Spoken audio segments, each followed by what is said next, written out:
স্বশাসিত কলেজের স্বীকৃতি পেল পশ্চিম মেদিনীপুর জেলার দাঁতন ভট্টর কলেজ। শনিবার সাংবাদিক বৈঠক করে কলেজের এমন স্বায়ত্তশাসন পাওয়ার কথা ঘোষণা করলেন অধ্যক্ষ পীযূষ কান্তি খাটুয়া।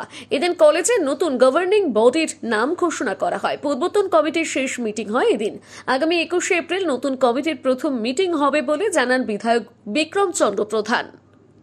বলেনি আমাদের ভট্টর কলেজ দাঁতন এটি উড়িষ্যা এবং আমাদের পশ্চিমবঙ্গের বর্ডারে অবস্থিত। পশ্চিমবঙ্গের দক্ষিণ পশ্চিম সীমানায় আমাদের যে কলেজটি গর্বের কলেজ, আমাদের কলেজটি পরপর দুবার এ গ্রেড পায়, 2015-তে এবং 2023-এ।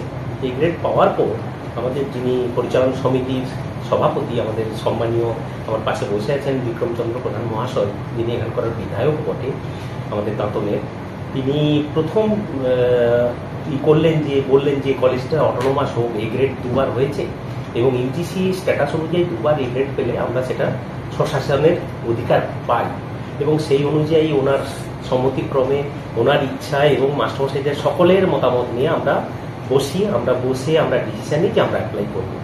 ইউজিসিতে আমরা অ্যাপ্লাই করেছিলাম 31 জানুয়ারি 2024-এ এবং 2রা জানুয়ারি 2025 তারা আমাদের এই স্বশাসনের অধিকার দেয়।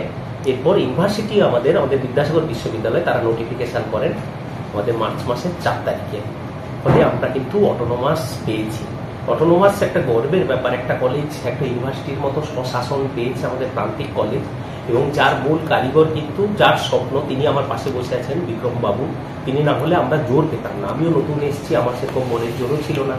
আমাদের টিচাররাও অনেকে শঙ্কিত ছিলেন যে কিভাবে আমরা করব, কিন্তু আস্তে আস্তে আমরা কিন্তু ঈশ্বরের অপার মহিমা এবং সকলের শুভ, আপনাদেরও আশীর্বাদে সবার, আমরা কিন্তু আস্তে আস্তে করে অটোনোমাস পেয়েছি এবং সেই অটোনোমাসের যে কার্যক্রম শুরু হবে। আজকে আমাদের ভূতপূর্ব যে গভর্নিং বডি ছিল তার শেষ মিটিং, যেখানে থেকে গভর্নিং বডিটা ডিজলভ করে গেল। আজ থেকে আমাদের নতুন গভর্নিং বডি শুরু হবে এবং সেই নতুন গভর্নিং বডির মিটিং হবে আগামী 21শে এপ্রিল।